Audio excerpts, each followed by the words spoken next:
رسول پاک صلی اللہ علیہ وسلم احساس والے نبی ہیں، اور احساس حضور نے امت کا کیا، احساس والی زندگی گزاری، ہر لمحہ محبوب پریشان رہے۔ یہ تھوڑا عرصہ پہلے ڈاکٹر ہارون صاحب مسلمان ہوئے ہیں، اور ابھی انہوں نے 2-3 کتابوں کا انگریزی میں ترجمہ کیا ہے، اور بھی کچھ کتابوں پہ وہ کام کر رہے ہیں۔ ہالینڈ کے رہنے والے ڈاکٹر صاحب ہیں۔ توجہ ہے میری بات پر آپ عزیزوں؟ ڈاکٹر صاحب کہتے ہیں کہ میں نے یہ سنا تھا کہ مسلمان دہشت گرد ہیں، یہ بم بلاسٹ کرتے ہیں۔ تو میں جہاں لفظ اسلام آتا تھا وہاں سے میں تھوڑا بچ جاتا تھا، پیچھے ہٹ جاتا تھا، لیکن میرے مزاج کے اندر یہ بات شامل تھی کہ میرے اندر اللہ نے بڑا انسانیت کا جذبہ رکھا ہوا تھا۔ تو میں ایک تنظیم قائم کر رہا تھا، میرا خیال تھا کہ ایک ایسی جماعت بناؤں کہ جو پوری دنیا کے اندر اسلام، توجہ ہے میرے عزیزوں کی؟ کہتے میرا خیال تھا ایسی جماعت قائم کروں کہ جو پوری دنیا میں لوگوں کی خدمت کرے، اور بغیر امتیاز کے کرے، اسلام والوں کی بھی اور غیر مسلموں کی بھی۔ لیکن مجھے بڑا دھچکا رہتا تھا کہ مسلمان سخت گیر قوم ہے۔ میں نے بہت ساری جماعتوں کا منشور اور دستور منگایا، اور میں نے کہا میں اپنی جماعت کا دستور لکھوں گا تو پہلے ذرا سارا میں مطالعہ کر لوں۔ ڈاکٹروں کا ٹیبل ہوتا ہے، اس کے اوپر شیشہ لگا ہوتا ہے، نیچے وہ جو چیز ضروری ہوتی ہے وہ رکھ لیتے۔ کہتے ہیں کہ مصر کے مولانا صاحب آئے ہوئے تھے ہالینڈ کے دورے پر، اچھی انگریزی جانتے تھے، تو کسی وجہ سے علیل ہو گئے۔ میرے پاس وہ آئے اور انہوں نے دیکھا کہ میں انسانی حقوق پر کچھ لکھ رہا ہوں، کام کر رہا ہوں، تو وہ دیکھ کر کے مجھے کہنے لگے کہ ڈاکٹر صاحب آپ کوئی تنظیم قائم کر رہے ہیں؟ میں نے کہا ہاں۔ تو کہتے انہوں نے ہلکا سا ٹچ دیا، زور نہیں دیا، اور ویسے بھی جو ہلکی بات ہوتی ہے وہ ذرا دل میں جلدی بیٹھ جاتی ہے۔ کہتے ہیں ہلکا سا ٹچ دیا، کہنے لگے اگر کبھی موقع ملے تو میرے نبی پاک کی بھی سیرت پڑھ کے دیکھیں، بس ہلکی سی بات، اور وہ جملہ چھوڑ گئے۔ اعلیٰ حضرت فاضل بریلوی علیہ رحمہ نے لکھا ہے ضروری نہیں کہ تم جو کہہ رہے ہو وہ منوا کے اٹھو، لیکن میسج ضرور چھوڑ دیا کرو۔ جب انسان کے ذہن میں بات ہوتی ہے یہاں سٹاک ہوتا ہے جب بات کا، تو جب وہ کام کرنے لگتا ہے تو ایک دفعہ وہ بات سامنے ضرور آتی ہے، کہہ دیا کرو۔ انہوں نے کہہ دیا کہ ڈاکٹر صاحب ایک دفعہ حضور کی سیرت بھی پڑھ لیں۔ کہتے ہیں میرے ذہن میں بات بیٹھ گئی، مصروف آدمی تھا، زیادہ تو نہیں میں مطالعہ کر سکتا تھا، لیکن میں ایک دن 10 منٹ گھر میں ملے تھے تو میں کمپیوٹر پہ بیٹھا، اور میں نے کہا کہ انگریزی میں جو کتابیں حضور سید عالم صلی اللہ علیہ وسلم کی سیرت کی ہیں ان کو ذرا دیکھتا ہوں۔ تو فرماتے ہیں کہ میں نے نیٹ پہ سرچ کیا، پہلی حدیث آئی اور میں کلمہ پڑھ کے مسلمان ہو گیا۔ حدیث کہاں ہے؟ سبل الہدی والرشاد میں بھی ہے، کنز العمال میں بھی ہے، مسند احمد میں بھی ہے، ابن اسحاق میں بھی ہے، ابن اشام میں بھی ہے، اور شاید سیرت کی تمام کتابوں میں آپ کو روایت مل جائے۔ نبی پاک صلی اللہ تعالی علیہ وسلم کی حدیث اور روایت کرتے ہیں حضرت سلمان فارسی رضی اللہ تعالیٰ عنہ، اور ساتھ ہیں سیدنا بلال حبشی رضی اللہ تعالیٰ عنہ۔ فرماتے ہیں ہم گھر سے نکلے، حضور نے فرمایا ذرا جلدی چلو ایک ضروری کام ہے۔ فرماتے ہیں بڑی تیزی کے ساتھ آج روٹین سے ہٹ کر محبوب نے تیز تیز قدم مبارک اٹھائے، تیز تیز، اور فرماتے ہیں ایک گلی ہم نے کراس کی، دوسری گلی میں جو پہنچے تو پھٹے پرانے کپڑے، سادی سی بی بی، اور حالت بتاتی تھی کہ بیچاری کسی غریب گھر کی ہے۔ وہ سڑک پہ کھڑی تھی اور رو رہی تھی۔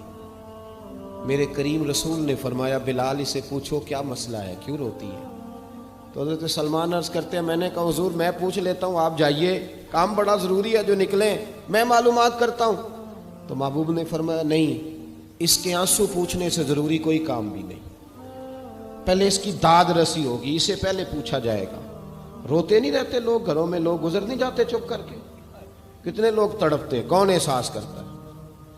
نبی پاک سید عالم صلی اللہ علیہ وسلم رکے اور اس خاتون سے پوچھا کیا بات ہے؟ اس نے کہا کہ بات کوئی بھی نہیں، میرا ایک ہی موٹا سا مسئلہ ہے۔ کہا وہ کیا؟ کہنے لگی میں غریب ہوں، اور غریبی بذات خود بہت بڑا گناہ ہوتی ہے، لوگ بڑا جرم سمجھتے ہیں اس کو، بذات خود میں نے شروع میں کہا نا کہ مذہبی سٹیج کی بھی صدارت غریب آدمی نہیں کر سکتا، کیونکہ غریب جو ہوا جہد کول دتھی ہونی انہیں نیڑے بہنا ہے نا جی، جہد کول نہیں انہیں تو پیچھے جا کے بہنا اینڈ تے کول کہڑا دتھی ہے۔ اس سٹیج پہ بھی غریب آدمی کی صدارت نہیں ممکن ہو ہی نہیں سکتا۔ میرے رسول پاک سید عالم صلی اللہ تعالی علیہ وآلہ وسلم نے فرمایا پہلے اسے پوچھو کیا مسئلہ ہے۔ وہ کہنے لگی میں غریب ہوں، بوڑھی ہو گئی ہوں، ساری زندگی غلامی میں گزاری ہے، تیل لینے آئی تھی 5 دینار کا، بوتل میں تیل بھروایا ہے، اور اب بوڑھی ہوں نا تو کمر درد کرتی ہے، پیر پیچھے موڑا ہے تو میں گری ہوں، تیل زمین پی گئی ہے، اب زمین تو واپس نہیں کرتی، لیکن واپس جاؤں گی تو ایک یہودی عورت کی ملازمہ ہوں، وہ درے سے مارے گی، کھال ادھیڑ دے گی، میں بڑی پریشان ہوں، اب نہیں مار کھائی جاتی، ہڈیاں بوڑھی ہیں، قربان جاؤں۔ حضرت بلال کو حضور نے حکم دیا، فرمایا دوڑ کے گھر جا 5 دینار لا۔ فرماتے ہیں 5 دینار لائے، تیل خرید کے دیا، وہ پھر رونے لگی۔ فرمایا آپ کیوں روتی ہے؟ اس نے کہا بتایا نا غریب ہوں، غریب کا جرم کوئی نہیں ہوتا، لیکن پیس دیا جاتا ہے، پھر بھی مار تو اب بھی پڑے گی، اب کیوں پڑے گی؟ تو عرض کرنے لگی محبوبہ مار اس لیے پڑے گی کہ دیر سے کیوں آئی ہے۔ تو میرے کریم رسول اور وہ بی بی حضور ابھی آئے ہیں مدینہ طیبہ، امام یوسف صالحی فرماتے ہیں ابھی آئے تھے حضور، سبل الہدی والرشاد کے مصنف کہتے ہیں ابھی آئے تھے نبی پاک، وہ جانتی بھی نہیں تھی۔ تو سید عالم صلی اللہ تعالی علیہ وسلم نے فرمایا اچھا مار پڑے گی؟ کہا ہاں۔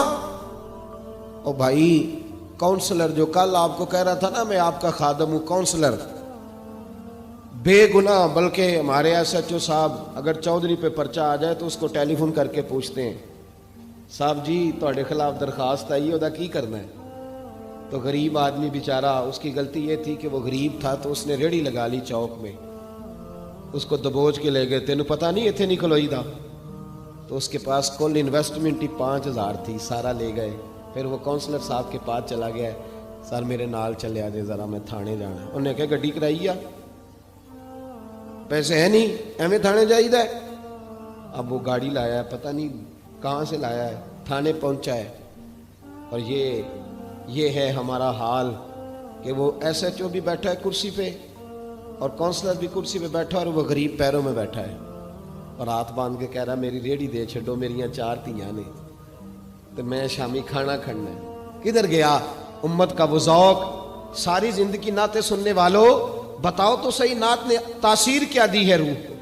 اگر ابھی بھی گھاڑی غریب کے پاس کھڑی نہیں ہوتی تو پھر کیا اثر ہوا ساری زندگی نعت سننے کا؟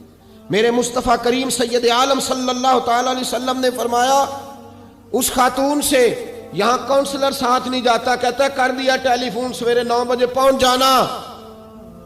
پر کائنات کی سب سے معزز شخصیت حضرت سیدنا بلال حبشی رضی اللہ تعالیٰ عنہ فرماتے ہیں میرے نبی پاک نے فرمایا بی بی چل میں تیرے ساتھ چلتا ہوں، گویا اللہ کی ساری رحمتیں اس کے ساتھ ساتھ چلنے لگی۔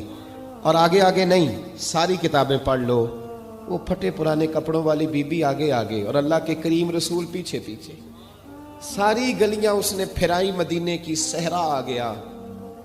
ایک دروازے پہ دستک دی، سے مالکن آئی، وہ بی بی بعد میں کہتی ہے میں بھی بڑی ڈاڈی تھی، طاقت ہی نہیں تھی میرے سامنے کو کھڑا ہو سکے، لیکن جب میں باہر نکلی تو میں نے نور کے حالے میں لپٹی ہوئی ایک عظیم ہستی کو دیکھا۔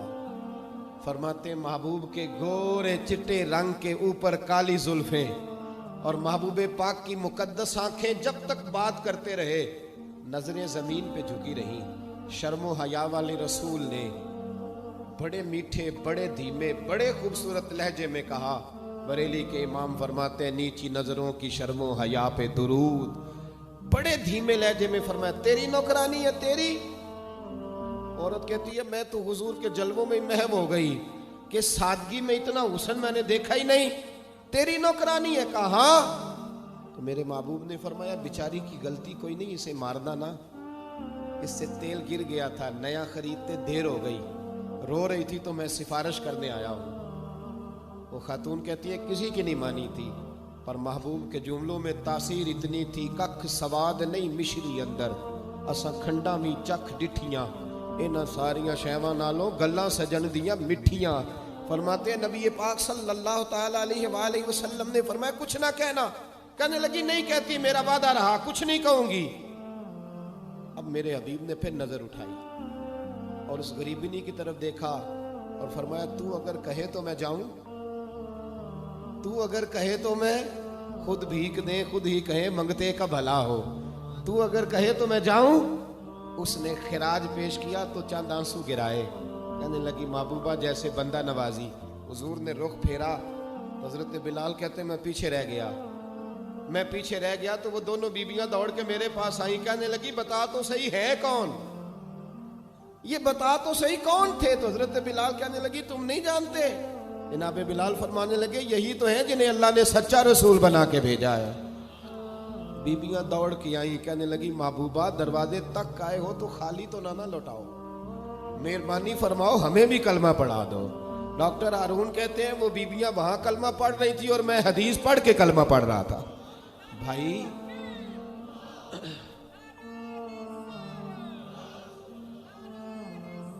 اگر دولت احساس ہے نا پھر تو زندہ ہے. جو زندہ ہوتا ہے اس میں لچک ہوتی ہے، جو مر جاتا ہے وہ اکڑ جاتا ہے. اگر زندگی ہے تو پھر احساس ہونا چاہیے. اگر تیرے اندر زندگی ہے تو پھر احساس ہے، اور اگر تیرے اندر احساس نہیں رہا نا تو پھر زندگی زندہ دلی کا نام ہے. مردہ دل کیا خاک جیا کرتے، احساس سے مروت پیدا کر. تھوڑا سا دائیں بائیں بھی دیکھیں، تھوڑا پلٹ کر بھی دیکھیں کہ کہیں آپ کی ضرورت تو نہیں.